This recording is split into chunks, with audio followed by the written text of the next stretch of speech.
남편을 떠나보낸 지 벌써 10년이 훌쩍 넘었습니다. 때로는 외로움이 밀려오기도 하지만 다른 가족들과 함께 소중한 추억을 쌓으며 나름대로 살아갈 만한 인생을 이어가고 있죠. 제 이야기는 남편이 세상을 떠나고 난 뒤부터 시작됩니다. 조금은 복잡하고 어쩌면 놀라울지도 모를 이야기예요. 바라건대 재밌게 들어주셨으면 합니다. 남편을 떠나보낸 지 어느덧 1년이 넘었을 때였습니다. 사람들은 시간이 지나면 괜찮아진다고 했지만 그 말은 틀렸더군요. 시간은 상처를 덮는 대신 고요하게 아물지 않는 허전함을 들춰냈습니다.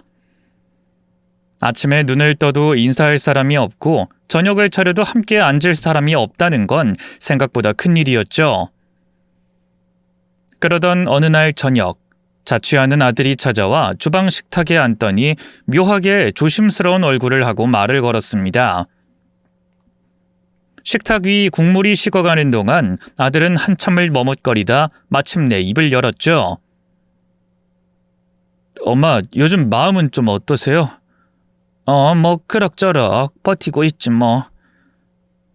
제가 만나는 사람 있는 거 아시죠? 예전에 한번 말했던... 저는 알고 있었습니다. 전화 너머로 웃음기 섞인 목소리를 들은 적도 있었고 아들 핸드폰에 살짝 보인 사진도 봤거든요. 하지만 남편을 떠나보낸 뒤 그런 이야기에 귀 기울일 여유조차 없었습니다. 세상 돌아가는 일엔 무감각해지고 아들의 연애조차 먼 나라 이야기처럼 느껴졌으니까요. 응, 그애 말이지? 뭐 데리고 오려는 거야? 그럼 데리고 와. 엄마가 밥 맛있게 해줄게. 사실 단순히 인사만 드리려는 게 아니라 결혼까지 생각하고 있어요. 엄마, 저 결혼해도 될까요? 그 말을 듣는 순간 가슴이 철렁 내려앉았습니다.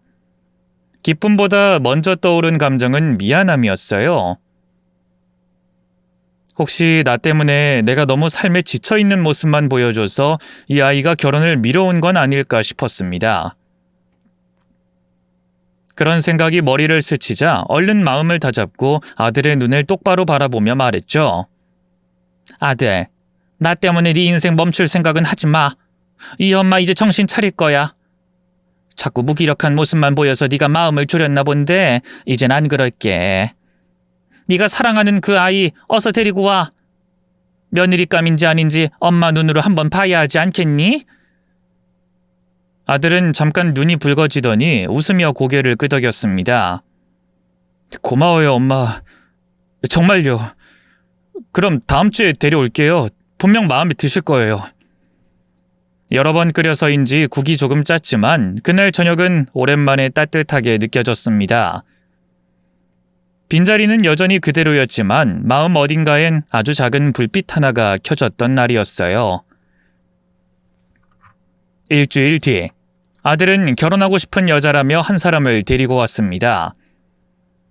현관문을 열고 들어오는 순간 제 눈이 먼저 멈췄어요. 화장기 하나 없는 얼굴인데도 이상하리만치 또렷하고 환했어요.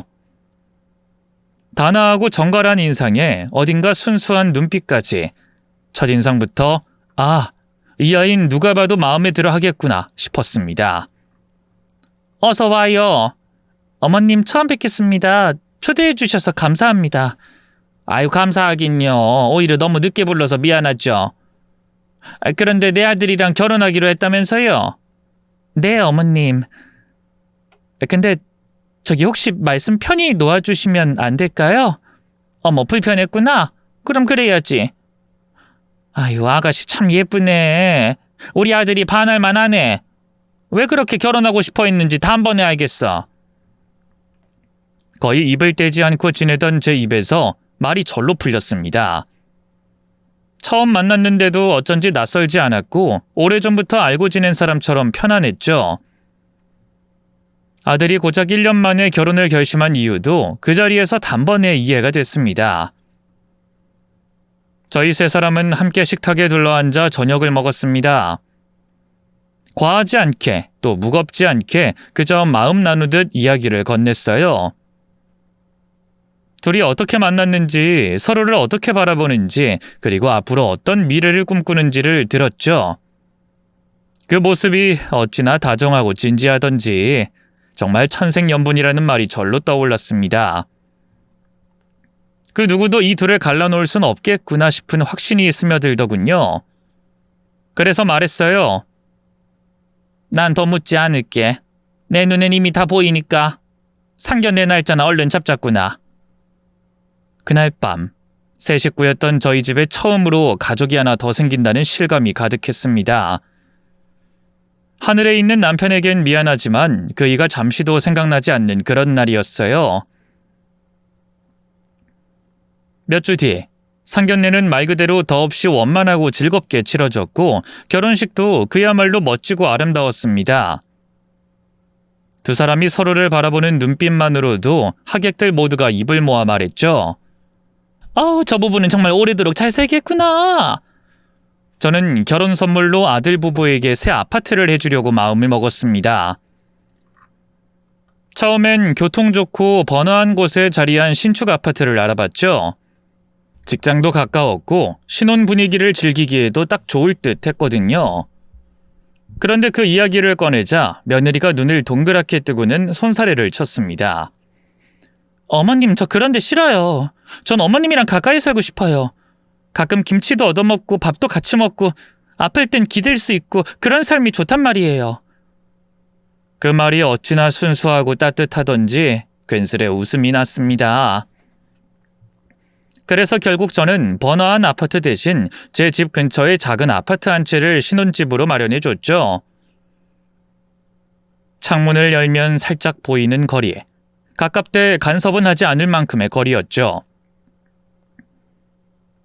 그날부터 저는 매일 아침이 조금 더 기다려졌습니다. 작은 발자국 소리로 찾아올 누군가의 노크가 어쩐지 삶을 다시 데우는 것 같았거든요. 어머님, 저 왔어요. 주말인데 저랑 데이트해요. 현관 너머로 들려오는 며느리 목소리에 침대에 누워있던 제가 번개처럼 일어났습니다. 몸이 어찌나 가뿐하던지 평소 욱신거리던 허리며 무릎까지 거짓말처럼 멀쩡했죠. 후다닥 달려나가 문을 열었더니 늘 싱그럽게 웃는 그 아이가 서 있었습니다. 어디 하나 흠잡을 데 없이 반듯하고 밝고 따뜻한 아이. 저를 참 엄마처럼 챙겨주고 말 한마디에도 정이 묻어나는 며느리였습니다. 아들보다 낫다고 하면 안 될 텐데 그래도 속으론 종종 그런 생각이 들곤 해요.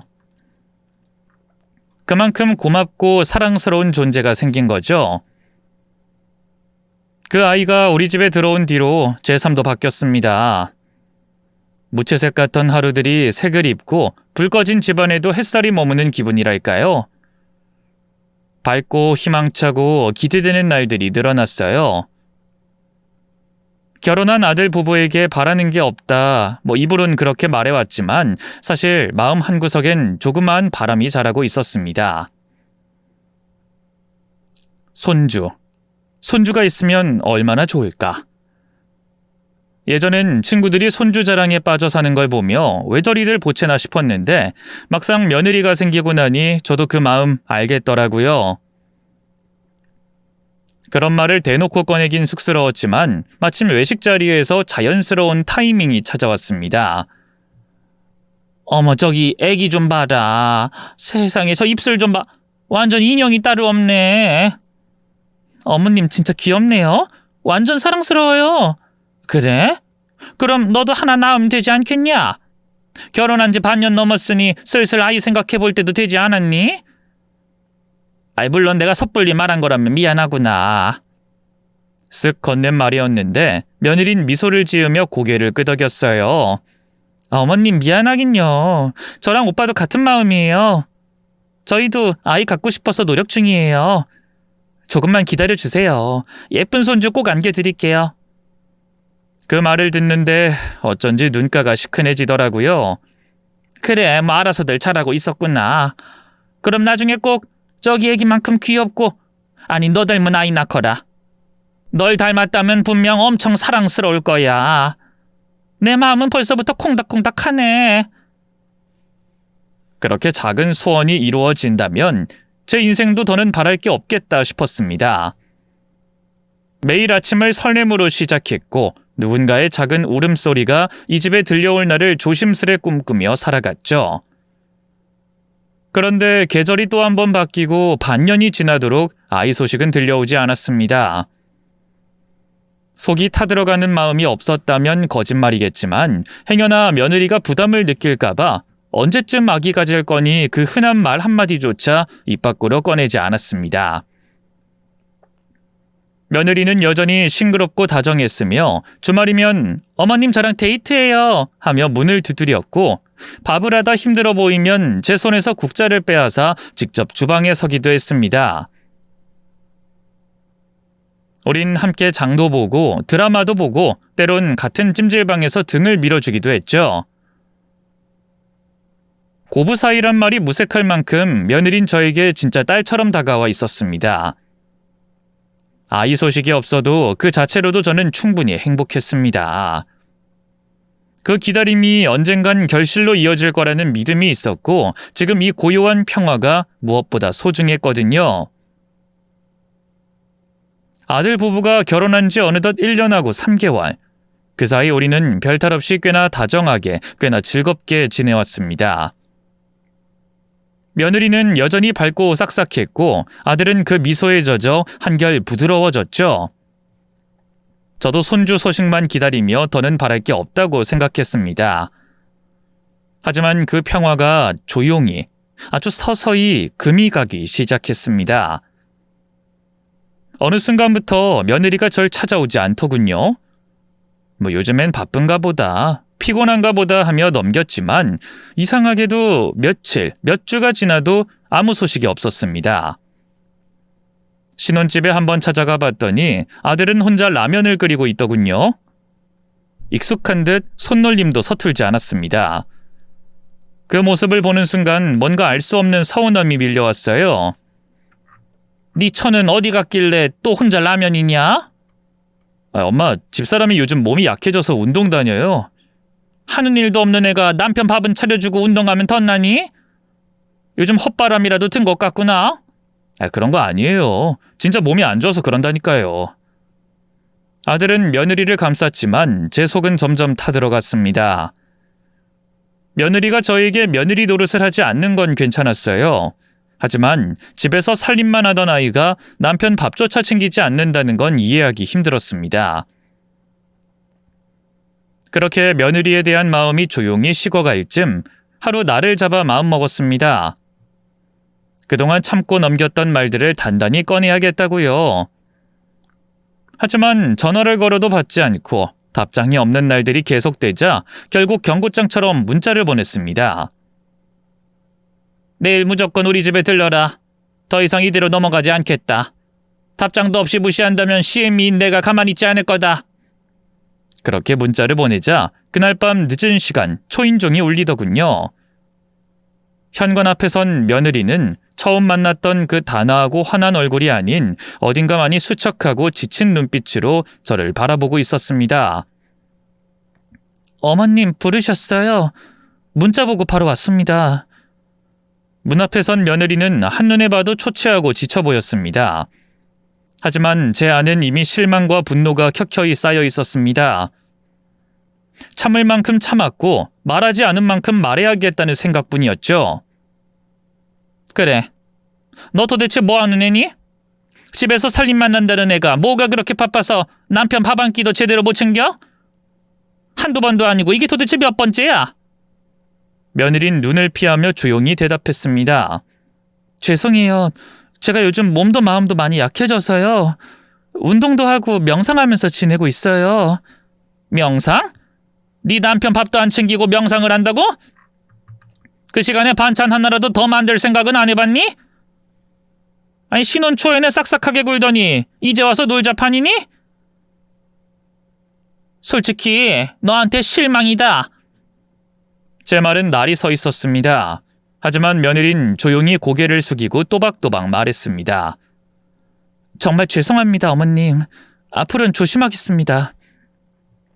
남편 식사도 잘 챙기고 내조도 열심히 할게요. 고개를 숙인 채로 사과하고 돌아서는 뒷모습이 조금은 안쓰러웠지만 전 그걸 그냥 연기쯤으로 받아들였습니다. 일단 약속했으니 믿어보기로 했죠. 하지만 며칠 뒤 다시 아들 집에 갔을 때 또다시 라면 냄비가 홀로 부글부글 끓고 있었습니다. 또 라면이냐 이놈아? 속이 타들어갔습니다. 며느린 또 운동 나갔다 했고 아들은 애써 며느리를 감싸고 있었습니다. 하지만 그날 제 속엔 의심이라는 단어가 처음으로 또렷하게 떠올랐어요. 이건 뭔가 단단히 이상하다. 그리고 며칠 후 결심했죠. 이번엔 내가 먼저 간다. 경고도 없이 제대로 따져야겠다. 낮 시간이었고 며느리가 혼자 있을 터라 생각했습니다. 그런데 아파트 입구에 막 도착했을 때 뜻밖에도 며느리가 먼저 나타났습니다. 운동이라도 가는 걸까 싶어 반가운 듯 손을 들었는데 그 순간 며느린 주차장에 있던 검은 외제차 조수석 문을 열고 타는 것이 아니겠어요? 심장이 덜컥 내려앉았습니다. 말도 숨도 아무것도 나오지 않았습니다. 그저 반사적으로 몸을 숨기고 차가 멀어지기 전 얼른 택시를 잡아탔습니다. 기사님, 저 외제차 따라가 주세요. 절대로 놓치면 안 됩니다. 꼭 좀 부탁드릴게요. 택시기사는 눈치 한번 주더니 묻지도 따지지도 않고 핸들을 꺾었습니다. 다행히도 그의 능수능란한 운전 실력 덕분에 그 차를 들키지 않고 바짝 뒤쫓을 수 있었고 결국 한 건물 앞에 도착한 며느리는 조심스럽게 차에서 내렸습니다. 며느리의 걸음은 익숙한 듯 주저함이 없었습니다. 그리고 저는 그 자리에 숨을 죽인 채 며느리의 비밀을 마주할 준비를 하고 있었습니다. 외제차 운전석에서 내린 남자는 제 아들 또래로 보였어요. 쭉 빼입은 양복을 보니 물찬제비 같더군요. 두 사람은 기분 나쁘게 생긴 상가에 들어갔어요. 엘리베이터가 서는 층을 보고 게시판을 확인해 봤더니 룸카페라고 쓰여 있는 곳이더군요. 뭐 하는 곳인지 지나가는 사람에게 물었더니 말 그대로 룸 안으로 들어가 커피 마시고 데이트하는 장소라고 합니다. 두 사람은 거기서 바람을 피우려는 모양이었나 봅니다. 그리고 2시간이 지났을 때쯤 나왔어요. 며느리가 바람난 걸 알게 된 저는 충격에 호흡이 가빠졌고 팔다리에 힘이 들어가지 않아 한참 동안 벤치에 앉아 있었습니다. 아들에게 어떻게 말을 해야 할지 감이 잡히지 않더라고요. 그래도 이건 잘못된 것이고 괘씸한 며느리를 더는 가족으로 둬선 안 될 일이라는 걸 알았습니다. 이틀 정도 혼자 속으로 앓다가 이내 아들을 제 집으로 불러들였습니다. 엄마, 저 왔어요. 왜 저 혼자 오라고 했어요? 그냥 우리 아들이랑 둘이 밥 먹고 싶어서. 에이, 그럼 제 집사람도 부르시지 그랬어요. 우리 집사람이 서운해하겠네요. 너 네 처가 어떤 사람인지 알아? 당연히 알죠. 하늘 아래 제일 착하고 예쁜 여자죠. 난 집사람 못 만났으면 평생 혼자 살았을 거예요. 요즘 운동 다닌다고 바쁘긴 하지만 그래도 보기만 해도 좋아요. 아들은 며느리가 바람난 것도 모르고 해벌쩍 웃으며 좋다고 난리더군요. 며느리가 상간남과 바람 피우러 룸카페에 들어가는 사진을 보여주려고 마음먹었는데 행동으로 옮기지 못했습니다. 엄마, 왜 얼굴이 빨개졌어요? 무슨 일 있어요? 아님 어디 아프세요? 아니다. 아픈 거 아니야. 엄마, 혹시라도 좀 안 좋은 데 있으면 말씀하세요. 제 집사람도 아픈 곳이 있는데 말을 안 하고 있는 것 같아요. 건강이 약해졌다고 하는데 자세히 알려주질 않아요. 속으로 당연히 그렇겠지 하고 짜증이 났습니다. 바람 피우는 중이니 아플 곳이 있을 리가 없었죠. 순진한 얼굴에 속아 넘어간 거라고 일러주고 싶었는데 차마 아들의 초롱초롱한 사랑에 빠져있는 눈을 보니 며느리의 바람을 말하지 못했답니다. 결국 저녁만 먹이고 아들을 돌려보냈어요. 그때였습니다. 멈춰선 택시 안에서 외제차를 바라보던 그 순간 며느리의 전화가 울렸습니다. 액정 위에 며느리의 이름이 떴고 저는 숨을 고른 뒤 전화를 받았습니다. 어머님 서운해요. 저도 불러주시지. 어디 가셨어요? 그 말에 제 속이 부글부글 끓어올랐습니다. 저도 모르게 말끝에 가시가 박혔죠. 뭐? 지금 너 나한테 밥 타령하는 거야? 넌 손이 없어 발이 없어. 집에서 밥 한 번 해먹는 것도 그렇게 어려워? 네? 어머님 저한테 화나셨어요? 그래. 너한테 기분이 좋을 리가 있겠냐? 네가 요즘 어떻게 하는지 뻔히 보이는데 내가 참을 수 있을 것 같니? 뭐 때문에요?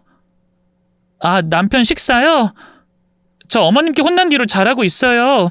며칠 전에 딱 한 번 그이가 혼자 라면을 먹은 것 같아요. 그날 하필 어머님이 오신 거고요. 다른 날은 저 정말 잘 챙기고 있어요. 약속 없으면 늘 함께 밥 먹고 남편 내조도 열심히 해요. 며느리의 목소리는 억울함과 당황스러움이 섞여 있었지만 그 순간 제 귀엔 그 모든 말이 핑계처럼만 들렸습니다. 말이 길구나. 꼬리가 길면 밟힌다는 말 안 들어봤니? 그게 꼭 너 같은 사람 두고 하는 말이지. 그게 무슨 말씀이세요? 끝까지 모른 척 하겠다는 거니? 좋아. 내일 내 집으로 건너와라. 오늘은 내 아들한테 차마 말을 못했지만 너한테 해야 할 말이 있다 반드시. 전화를 끊으며 제 안엔 이미 결심이 서 있었습니다. 더는 미룰 수 없었습니다. 내 아들 곁에 그런 여자를 둘 순 없었기에 다음 날 며느린 약속한 시간에 저희 집에 도착했습니다. 문이 열리는 소리에 나가보니 며느린 평소보다 훨씬 말라 있었고 눈빛도 피곤해 보였지만 그게 변명이 될 수는 없었죠. 저는 일부러 거실 의자에 앉지도 않았습니다. 물 한 잔도 내오지 않았고 정적이 흘렀습니다. 그리고 차가운 목소리로 말했죠. 앉을 것 없어. 그냥 서서 이야기하자. 어머님 화나셨어요? 제가 잘못했어요. 그이 혼자 라면 먹은 건 정말 우연히 그런 날에 어머님이 오신 거였고. 닥쳐. 네? 어머님 말씀이... 왜? 열받니? 너 내가 아무것도 모르고 이 자리에 불렀을 것 같니? 내가 네가 집 밖에서 무슨 짓 하는지 두 눈으로 똑똑히 봤어.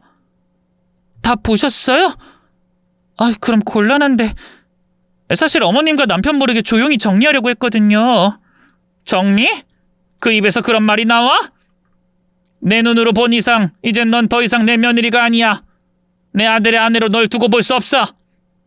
어머님, 너무 잔인한 말씀이세요. 제가 그렇게 큰 죄를 지은 건 아니잖아요. 사람이 살다 보면 실수도 있고 약한 마음도 있고. 실수? 그걸 실수라고 해? 아우, 더러워서 내 입으론 차마 말을 못하겠구나. 너도 인정했으니 됐다. 이제 네 입으로 내 아들한테 사실 말하고 이혼해. 며느리는 그 자리에 굳어서 섰고 얼굴은 점점 새하얘졌습니다. 그러다 마침내 울음을 터뜨렸죠. 어머님, 그래야 한다면 어머님 말씀대로 할게요. 죄송해요. 제가 모자라고 부족해서 이런 것이니 제가 물러날게요. 뭘 잘했다고 울어? 당장 내 집에서 나가! 네 주둥이로 내 아들한테 사실 전하고 스스로 끝내! 따기만 안 날렸지 정말 눈물이 쏙 빠지도록 혼을 내주고 내쫓았습니다. 제게 남은 일은 이제 하나, 며느리의 입으로 진실을 말하고 이혼을 결정하는 것뿐이었습니다. 그렇게 저는 마지막 선을 그었습니다. 아들이 진실을 알고 며느리와 이혼하겠다는 소식을 기다리고 있었습니다. 이틀 뒤 마침내 아들에게서 연락이 왔습니다. 아들, 너 결정한 거니? 무슨 결정이요? 엄마, 모레 엄마 생신인 거 알죠? 제가 엄마랑 해외여행 가려고 티켓을 끊어놨어요. 좋죠? 뭐? 생일? 벌써 그렇게 됐나? 아들, 내 생일보다 심각하고 중요한 문제가 있잖아. 무슨 말씀이세요? 엄마 생신보다 중요한 게 어딨겠어요. 엄마, 우리 부부랑 같이 세부로 여행 가요. 짐은 옷만 몇 벌 싸세요. 아들! 하지만 아들은 그저 해맑게 웃으며 여행 이야기만 하더니 대뜸 전화를 끊어버렸습니다. 아직 며느리가 입을 열지 않았다는 확신이 들었고 결국 며느리를 따로 불러냈습니다. 며느린 고개를 푹 숙이고 훌쩍이며 말했습니다. 어머님, 제가 아직 진실을 말할 용기가 없나 봐요. 죄송합니다. 여행 다녀와서 꼭 말할게요. 이별 여행이라 생각하고 한 번만 봐주세요. 이게 진짜 제대로 돌았네. 너 지금 나랑 장난하냐? 아우, 이걸 어떻게 해야 되나? 마지막 부탁이에요. 여행 다녀오면 어머님이 시킨 대로 이혼할게요. 진실을 밝히고 이혼하겠습니다. 제가 대신 아들에게 말하자니 기뻐하는 녀석에게 찬물을 끼얹는 일 같았고, 또 외도라는 진실은 당사자가 직접 고백하고 마무리해야 한다는 생각에 결국 억지로 여행길에 오르게 됐습니다. 제 생일 아침 비행기에 오르는데 기분은 말할 것도 없이 지옥 같았죠. 이를 꽉 깨물며 화를 참는 저에게 아들이 다가와 양 어깨에 손을 얹었습니다. 엄마, 기분 안 좋으세요? 생신인데 왜 그렇게 시무룩하세요? 엄마가 전에 세부 가고 싶다고 하셨잖아요. 그랬지. 미안하다. 내가 잠이 덜 깬 모양이다. 아, 너무 이른 시간에 나와서 피곤하셨구나. 비행기 타면 한숨 주무세요. 도착하면 신나게 놀자고요. 생신 파티도 거하게 하고요. 고맙다, 아들. 기뻐하며 들떠있는 아들 얼굴을 보니 화가 치밀어 오르면서도 도저히 말 한마디 뱉을 수가 없었습니다. 그렇게 겨우겨우 입꼬리를 올려 억지 웃음을 지은 채 며느리와 나란히 비행기에 올랐습니다. 자리를 찾아 앉았는데 뭔가 이상한 기운이 느껴졌습니다. 기류도 아닌 진짜 숨막히는 기운. 고개를 살짝 돌려 비행기 객석을 둘러보는데 그 사람, 익숙한 얼굴 하나가 시야에 들어왔습니다. 며칠 전 며느리가 조수석에 올라탔던 그 남자. 그 상간남이 같은 비행기에 타 있었습니다. 그것도 며느리의 곁, 반대편 창가 자리에 앉아 있었습니다. 정말 기가 막혀서 숨이 턱 막혔습니다. 눈앞이 아찔했고 손끝이 저릿해졌습니다. 당장이라도 뛰쳐나가 두 사람의 멱살을 잡고 바닥에 깔아뭉개고 싶었습니다. 반토막을 내도 모자랄 만큼의 분노가 끌어올랐지만 옆에서 헤헤 웃으며 물티슈를 건네는 아들 얼굴이 눈에 밟혔죠. 세상 물정 모르고 엄마 생일이라고 기뻐하며 웃는 그의 앞에서 저는 아무 소리도 할 수 없었습니다. 가슴 깊숙한 곳에서 밀려오는 분노와 억울함, 절망이 파도처럼 몰려왔지만 이를 악물고 꾹 참고 앉아 있었습니다. 그리고 속으로 다짐했죠. 비행기에서 내려 상황을 보고 두 사람을 아작내리라고 말이죠. 아들이 엄마, 피곤하시면 잠깐 눈 좀 붙이세요 하고 권했지만 잠이 올 리가 없었습니다. 제 눈은 며느리와 상간남 쪽으로 박혀 있었고 그들이 숨쉬는 공기조차 못마땅할 만큼 속이 뒤집혔죠. 상간남은 아무 일 없다는 듯 책을 읽고 있었고 그 덕분에 제가 그를 노려보는 것도 눈치채지 못하고 있었지만 며느린 달랐습니다. 저와 눈이 마주칠 때마다 죄인의 얼굴로 고개를 숙였고 얼굴빛은 점점 창백해졌습니다. 그리고 이상한 건 며느리가 화장실을 유독 자주 들락거린다는 거였습니다. 앉았다가 일어나고 또 일어나고 신경이 거슬려 한마디 던졌죠. 넌 뭘 잘못 먹었니? 왜 이렇게 화장실에 자주 가는 거야, 신경 거슬리게? 네? 죄송합니다, 어머님. 속이 좀 안 좋아서요. 그렇게 속이 안 좋으면 여행이고 나발이고 집에나 있지 뭐하러 따라 나와? 내 아들이랑 둘이서만 다녀와도 충분한데. 그 말은 아들에게 들리지 않도록 일부러 고개를 돌려 며느리 귀에만 들어가게 속삭였습니다. 다행히 아들은 깊이 잠들어 있었습니다. 며느린 제 표정만 봐도 알아차린 듯 입을 꾹 다물더군요. 그러더니 한참을 망설이다가 조심스레 말했습니다. 죄송합니다, 어머님. 그런데 저 진짜로 이혼해야 해요? 너 지금 나랑 장난하냐? 그럼 그런 큰 비밀을 숨기고도 계속 내 아들이랑 같이 살겠다는 거야? 그리고 또 네가 그놈을 달고 비행기를 탔잖아. 보셨어요? 진짜 돌아버리겠네. 보셨어요? 넌 그 말이 그렇게 쉽게 나오니? 뻔뻔하게 짝이 없네. 너 비행기에서 내리기만 해봐. 내가 싹 다 까발리고 니들 두 인간 착살내버릴 줄 알아. 그렇게 제가 모든 걸 알고 있고 절대 가만두지 않겠다는 경고를 하자 며느린 그저 입을 다문 채 고개를 푹 숙이고 훌쩍이기만 했습니다. 눈물은 닦지도 못한 채 조용히 흐르고 있었고 며느린 이후에 화장실에 가겠다고 일어섰는데 상간남도 그 뒤를 따라가더군요. 이 두 사람이 그 짓거리를 하려고 자리에서 일어난 것 같았어요. 그래서 현장을 잡고 비행기에서 내리기 전에 사달을 내기로 마음먹었습니다. 잠긴 화장실 문에 노크를 하니 며느리가 지친 목소리로 말하더군요. 기다려주세요. 아직 볼일 보는 중입니다. 나다새 아가, 너 뭘 하길래 숨을 헐떡이냐? 어머님이세요? 금방 나가지 못하니까 좀 이따 오세요. 죄송해요. 다 아니까 문 열어. 네가 거기서 누구랑 뭘 하는지 아니까 문 열라고. 어머님, 무슨 말씀이신지 모르겠네요. 좀 이따 나갈게요. 이게 끝까지 내가 문 부숴버리기 전에 나와! 소리를 질렀더니 지나가던 승무원이 저에게 제지하더군요. 화장실이 급하시군요. 다른 칸으로 안내해드릴까요? 아니, 나 여기 안에 있는 여자한테 볼 일이 있어요. 죄송합니다만 화장실이 급하신 게 아니면 자리로 돌아가 주세요. 거기서 더 큰 소리를 치렸는데 승무원 하나가 더 붙어서 하는 수 없이 자리로 돌아갔습니다. 하지만 포기하지 않은 저는 자리에 앉은 척하다가 승무원이 보이지 않을 때 바로 일어나서 화장실 쪽으로 걸어갔습니다. 그런데 화장실은 비어 있었어요. 며느리가 어디로 사라졌는지 주위를 둘러봤는데 코빼기도 보이지 않았습니다. 씩씩거리며 숨을 쉬고 있는데 어떤 아주머니가 제 어깨를 두드리며 부르더군요. 저기 며느님 찾으시죠? 네? 어떻게 하셨어요? 전 아주머니 뒤에 앉은 사람인데 고부 사이인 걸 들었어요. 아까 화장실 갔던 며느님 비즈니스석으로 옮겼어요. 그게 무슨 말이죠? 비즈니스석으로 옮겼다고요? 네, 화장실에서 뭔가 일이 있었는지 쓰러졌거든요. 아까 보니까 피도 보였어요. 이게 무슨 개소리인지 전혀 이해가 되지 않았습니다. 화장실에서 둘이 불륜을 저지르는데 쓰러졌다?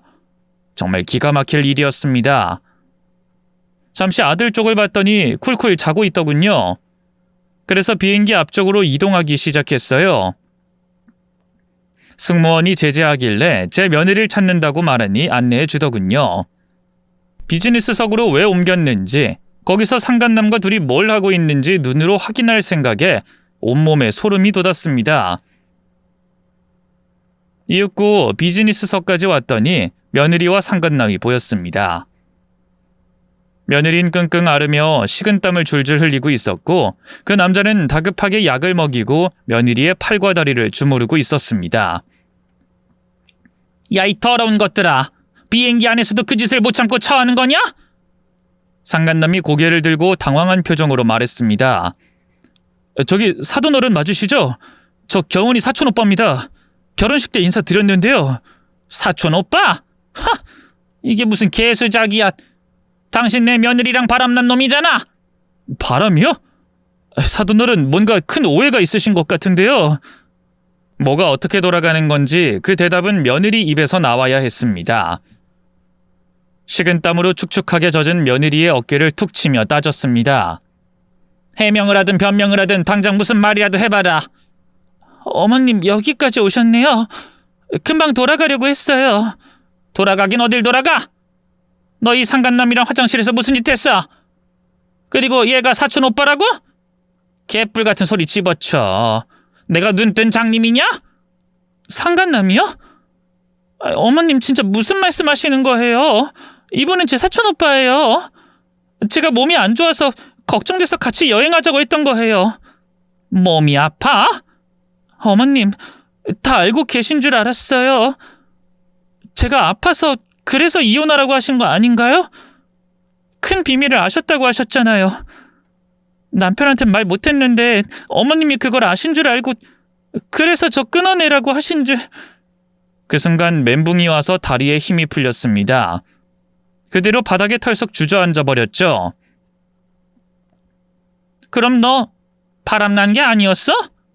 지난번에 룸카페 갔던 건 또 뭐야? 내가 검색해봤단 말이다. 거기 바람 피우기 좋다는 데잖아. 그러자 사촌 오빠라는 남자가 조용히 말을 이었습니다. 아, 그거요. 제 병원이 룸카페 옆에 있어요. 며칠 전에 개원해서 인터넷에 검색해도 안 나올 거예요. 게시판에도 안 달았거든요. 그날은 경원이가 갑자기 상태가 안 좋아져서 점심시간에 직접 데리러 간 겁니다. 뭐요? 아니, 우리 며느리가 어디가 얼마나 아프길래 의사가 직접 데리고 다닌다는 거요? 폐색전증입니다. 폐 동맥에 혈전이 생기는 병이에요. 피가 제대로 돌지 않으면 생명을 위협할 수도 있는 상태입니다. 심각한 거예요? 혈액 응고로 폐가 막히면 각혈도 하고 갑작스런 호흡곤란이나 실신도 올 수 있어요. 아까 화장실에서 피를 봤다고 하셨죠? 그게 각혈입니다. 자주 발생합니다. 그럼 내가 며느리가 아픈 걸 바람핀 걸로 착각한 거란 말이야? 사돈어른, 안타깝지만 그런 것 같습니다. 경은이는 환자입니다. 비행기 타지 말라고 했는데도 이혼하기 전에 꼭 남편과 어머님과 여행을 다녀오고 싶다고 부탁을 해서 제가 보호 차원에서 비행기표 끊고 따라온 겁니다. 혹시나 하는 상황을 대비해서요. 이제 조금 이해가 되시나요? 그 말을 듣고 나니 가슴속에서 울컥한 감정이 북받쳐 올라 눈물이 앞을 가렸습니다. 바람을 피웠다고 의심하고 이혼을 종용했던 제 자신이 너무나도 미웠습니다. 그 착하고 예쁜 며느리는 자신이 아픈 게 짐이 돼버렸다고 생각하고 이혼을 받아들이려 했던 것이었습니다. 아니, 난 그런 것도 모르고 세기 네가 바람 피운 줄 알고 이혼하라고 소리쳤다. 이거사, 그럼 아프다고 말을 하지 그랬어. 어머님, 저는 어머님이 제가 아파서 끊어내려 하신 줄 알았어요. 그래서 그냥 받아들이려 했던 거예요. 어머님이 그런 분이 아니신데 제가 너무 어리석었어요. 죄송합니다. 아이, 죄송하긴 뭐가 죄송해. 세기, 그래서 네 몸 상태는 지금 어떤 거니? 비행기 타면 안 될 정도라며. 왜 이렇게 미련하게 따라왔니? 마지막 여행일지도 모르니까요. 어머님과 남편과 함께하는 마지막 여행이요. 이혼하고 나면 다시는 두 사람과 여행을 갈 수 없잖아요. 그래서 욕심을 냈어요. 그제야 저는 모든 상황을 이해했습니다. 며느리는 이미 제 말을 받아들였고 이별 여행이라는 이름 아래 아픈 몸을 이끌고 마지막 추억을 만들러 온 것이었습니다. 그 사실을 깨닫는 순간 제 가슴은 찢어지는 것 같았습니다. 이렇게 소중한 사람에게 내가 한 말이 얼마나 잔인했는지 그 죄책감에 눈물이 끊이지 않았습니다. 며느리는 저를 향해 조심스럽게 물었습니다. 어머님, 그럼 저 이혼 안 해도 되는 거예요? 저는 눈물 범벅이 된 얼굴로 소리쳤습니다. 이혼은 무슨 얼어 죽을 이혼이야. 그런 일 없으니까 입 밖에도 꺼내지 마. 그때였습니다. 마치 드라마에서처럼 문득 아들이 나타났습니다. 상황도 모르고 눈만 멀뚱멀뚱 뜬 채 서 있는 그 모습에 가슴 한가운데가 뜨겁게 치밀어 오르더군요. 저는 벌떡 일어나 아들의 머리를 사정없이 쥐어박았습니다. 넌 뭐하는 놈이야? 네 처가 폐색전증이라는 거 몰랐냐? 폐색전증이요? 그게 뭐예요? 집사람이 감기 자주 걸리긴 했는데 병이 있었어요? 정말 뭘 모른다기보다 아무것도 생각 안 하고 살았던 얼굴이었습니다. 저는 그 자리에 서서 한숨을 쉬며 하나하나 전부 다 일러줬습니다. 며느리 상태, 병의 무서움, 얼마나 위험했는지. 그제야 아들도 얼굴이 창백해지며 며느리를 향해 불안한 눈빛을 보냈습니다. 그리고 사촌 오빠에게 다가가 조심스럽게 물었죠. 지금 경은이 상태는 어떻습니까? 얼마나 안 좋은 건가요? 몸 상태는 다행히 호전 중입니다. 하지만 비행기 탑승으로 갑작스런 각혈이 와서 몸이 많이 지쳤어요. 약을 복용했으니 좀 쉬면 괜찮아질 겁니다. 세부에 도착하면 바로 병원으로 가서 하루 입원 치료 받으면 됩니다. 약은 아마도 오래 복용해야 할 거예요. 완치라고 믿다가 다시 재발하는 경우가 많거든요. 그 말을 듣고 저는 눈을 감고 며느리의 손을 꼭 잡았습니다. 아들도 덩달아 며느리의 다른 손을 감싸쥐었고 세 사람의 숨결이 조용히 엉켜 하나가 됐죠. 으이구, 이 미련한 거사. 아픈 걸 왜 숨겨? 왜 그래, 왜? 어머님 죄송해요. 여보 정말 미안해. 내가 졸지에 아픈 며느리 이혼시키는 못된 시어머니가 될 뻔했네. 세아가 도대체 날 어떻게 봤길래... 아휴, 아니다, 됐다. 넌 여기서 의사 오빠랑 같이 있어. 우린 자리로 돌아갈게. 승무원들이 빨리 가라고 하네. 어머님, 여보, 나만 편하게 누워가서 미안해요.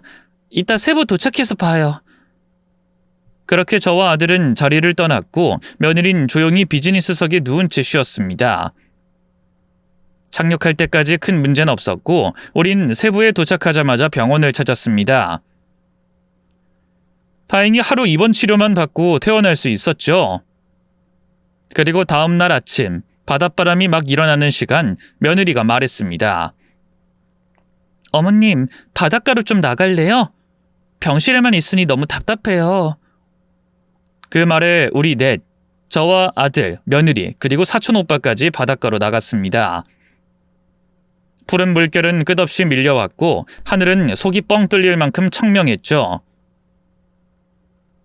그날 우리는 모처럼 마음껏 웃고 뛰고 사진을 찍고 먹고 모든 오해를 날려버린 듯이 진심으로 즐거운 시간을 보냈습니다. 돌아오는 비행기에서는 며느리에게 특별한 이상도 없었고 그렇게 저희 가족은 한국으로 무사히 돌아왔습니다. 이후 저는 며느리에게 너무나 미안한 마음에 하루도 빠짐없이 애들 집을 찾았습니다. 세아가, 네 몸에 좋은 것들로만 해서 밥 지었어. 어서 한술 떠라. 어머님, 매일 오셔서 고생이시네요. 이러지 않으셔도 되는데. 저 이제 정말 많이 좋아졌어요. 네 얼굴이 반쪽이 됐는데 뭐가 좋아졌다는 거야? 오늘은 내가 밥 먹고 약 먹는 것까지 다 확인하고 갈 거다. 그리고 운동도 적당히 하라고 했으니까 나랑 같이 공원 한 바퀴 돌고 오자. 정말 감사해요, 어머님. 어머님이 계셔서 저 너무 행복하고 기뻐요. 제가 건강해지면 꼭 2배로 돌려드릴게요. 그 말을 듣는 순간 가슴 한편이 뜨겁게 저려왔습니다. 이렇게 착하고 따뜻한 며느리를 제가 한때 바람난 여자로 의심했다는 사실이 생각할수록 스스로가 정말 한심하고 부끄러웠답니다. 다행히 며느리의 몸은 날이 갈수록 조금씩 좋아졌습니다. 얼굴빛도 밝아지고 예전처럼 싱글벙글한 웃음도 돌아왔죠. 하지만 이 병이라는 게 마음만 가지고 완전히 떠나는 게 아니더군요. 며칠 약을 거른 날엔 어김없이 증상이 도졌습니다. 갑자기 숨이 차오르고 기침 끝에 핏방울이 섞여 나오는 걸 보면서 이 아이는 평생 이 병과 함께 살아야 하는구나. 그 현실이 너무 안타까워 가슴이 조용히 무너지는 것 같았습니다. 그러던 어느 날 며느리가 조용히 제 집을 찾아왔습니다. 문을 열자 낯빛이 많이 어두웠고 그 모습이 어쩐지 불길한 예감을 불러왔습니다. 뭔가 안 좋은 말을 듣게 될 것만 같았거든요. 어머님, 드릴 말씀이 있어서요. 뭐냐? 또? 뭐 네 병이 더 심해진 거야? 도대체 그 병은 왜 너를 이렇게 못살게 구는 거냐? 아니, 폐색전증 완치하는 사람 많다는데 왜 너한테만 이렇게 들러붙어 있는 건지 모르겠어. 어머님, 저 이제 안 아파요. 약도 안 먹은 지 꽤 됐어요. 약을 끊어? 아이, 세아가 네 얼굴 좀 봐. 헬스칸이 많이 상했다고. 마음대로 약 끊으면 큰일 나는 병이잖아. 네 사촌 오빠한테 당장 가서 진료받고 다시 약 타자. 얼른 따라 나서. 어머님, 진짜 괜찮다니까요. 아, 내가 안 괜찮어. 네가 멀쩡하다는데 왜 내 속은 부글부글한 거냐? 어머님, 드릴 말씀이 있다고 했잖아요. 그 얘기 좀 들어주세요. 아, 그랬지? 그래, 말해봐라. 그 병 이야기 말고 뭐 다른 거야? 그런데 그 순간 며느리가 고개를 빳빳이 들고 환한 얼굴로 당당하게 선언했습니다. 어머님, 저 임신했어요. 뭐라고? 임신? 정말이냐? 그 순간 온몸에 소름이 돋고 가슴이 쿵 내려앉는 것 같았습니다. 병을 달고 사는 며느리 몸 상태 때문에 이세에 대한 기대는 진작 접은 지 오래였고 그래서 이 소식은 상상조차 하지 못했던 일이었거든요. 네, 약을 안 먹고 지냈는데 어느 날 또 몸이 이상하더라고요. 그래서 사촌 오빠한테 갔더니 혹시 몰라서 산부인과에 가보래요. 그래서 검사 받았더니 진짜로 임신이라 했단 거야? 네, 맞아요, 어머님. 저 결혼한 지 5년 만에 아이 가졌어요. 이제 어머님은 할머니가 되시는 거예요. 축하드려요. 아이, 정말 잘 됐다. 아이, 정말 축하한다, 세아가. 정말 잘했어. 너무 잘했어. 전 그 자리에 무너지듯 주저앉아 며느리를 꼭 끌어안았습니다. 참았던 눈물이 쏟아져 내렸고 울면서도 웃었고 웃다가 또 울었습니다. 그동안 고생했던 시간들이 눈앞에 주마등처럼 스쳐 지나가면서 기적 같은 아이가 우리 곁에 온다는 사실 하나만으로 기쁨이 솟아났습니다. 그날 이후 저는 며느리가 조금이라도 더 편하게 태교할 수 있도록 거의 신혼집에서 살다시피 했습니다. 아들 퇴근 전까진 제가 집안일을 도맡아 하고 며느리 손엔 물 한 방울도 닿지 않게 하려고 애썼죠. 아침엔 따뜻한 죽을 끓여주고 점심엔 며느리가 좋아하는 나물 반찬에 직접 담근 된장국을 끓였습니다. 산책도 하루에 한 번은 꼭 같이 나갔어요. 세아가, 오늘은 햇살이 좋네. 저쪽 벤치에 앉아서 태교 동화책 하나 읽어볼까? 어머님, 진짜 친정엄마보다 더 엄마 같으세요. 이 은혜 평생 못 잊을 거예요. 얘가 별말을 다 하네. 내가 왜 네 시어머니겠니? 지금은 네 아이 할머니기도 한걸. 너도 우리 손녀의 엄마가 되려면 잘 먹고 잘 자고 잘 웃어야 해. 명심해라. 그렇게 웃으며 보낸 10달. 놀랍게도 진통도 없이 병원 도착한 지 1시간도 안 돼 순산으로 예쁘고 귀여운 공주님이 세상에 나왔습니다. 아기는 정말이지 며느리를 쏙 빼닮았더군요. 오목조목한 이목구비에 작은 손가락까지 딱 그 아이 축소판이었습니다. 어머 세상에, 우리 며느리랑 똑 닮았네. 눈꼬리며 인매까지 똑같아. 어머님, 저도 닮았지만 남편도 많이 닮았어요. 쌍꺼풀은 아빠한테 간 것 같아요. 아이, 그래도 새애기 너를 더 많이 닮았어. 아우, 얼마나 예쁜지. 아가야, 네 엄마 이긴 사람이 이 세상에 처음이다. 저는 며느리 손을 꼭 잡고 말했습니다. 고생 많았다. 정말 잘 해냈어. 이제 넌 엄마다. 아프려면 허락받고 아파야 해. 절대 다시 그 병 재발하지 않게 꼬박꼬박 약 챙기고 무리하지 말고. 명령이다. 알겠지? 네, 어머님. 어머님 명령이니 평생 지킬게요. 새 생명이 우리 곁에 찾아오자 세상의 모든 기쁨이 2배, 3배가 되어 돌아왔습니다. 아들은 아빠가 되고 나서 어깨에 힘이 더 들어간 건지 이전보다 몇 배는 더 열심히 일하기 시작했고 퇴근 후엔 늘 아기 침대에 얼굴을 파묻고 웃었죠. 아유, 우리 아들놈이 딸이 엄청 예쁜가 보네. 이 엄마 얼굴은 쳐다도 안 보고 애기 얼굴만 쳐다보네. 하루 종일 보고 싶었지? 네, 엄마 진짜 예뻐요. 애기가 웃는 거 보면 그냥 다 풀려요. 근데 엄마 얼굴도 봤어요. 저 불효자 만들지 마세요. 그러던 어느 날 며느리가 조심스럽게 절 불렀습니다. 어머님, 혹시 괜찮으시다면 제가 일자리를 좀 알아볼까 하는데요. 어머님이 아기를 좀 봐주실 수 있을까요? 그 말을 듣고 저는 눈이 휘둥그레졌습니다. 너 또 병나는 거 아니야? 직장 나가서 스트레스 받다가 몸 상하면 어쩌려고 그래? 아우, 난 걱정돼서 너를 밖으로 못 내보내겠어. 어머님, 저 이제 정말 괜찮아요. 어머님이랑 약속했잖아요. 절대로 다시 아프지 않겠다고. 지킬게요, 꼭. 그리고요, 세상도 좀 다시 만나고 싶어요. 아이를 낳고 나니 더 배우고 싶고 성장하고 싶은 마음이 커졌어요. 그 말이 얼마나 성숙하고 대견하게 들리던지요. 저는 결국 고개를 끄덕이며 말했어요. 그래, 그래야지. 아가도 잘 키우고 너도 너 삶을 살아야지. 애는 내가 본다. 손녀 키우는 재미로 내 인생 이막도 활짝 열렸다.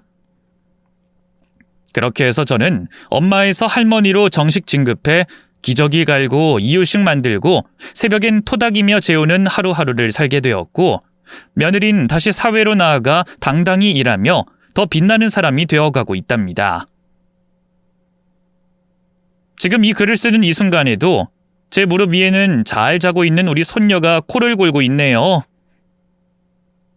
이 이야기를 여러분께 들려드리려 썰밤에 사연을 적다 보니 조금 앞뒤가 뒤죽박죽일지도 모르겠습니다. 하지만 듣고 계신 청취자분들이 이 늙은 시어머니의 이야기 속에서 작은 따뜻함 하나쯤은 건져가시리란 믿어 의심치 않습니다. 제 사연은 여기까지입니다.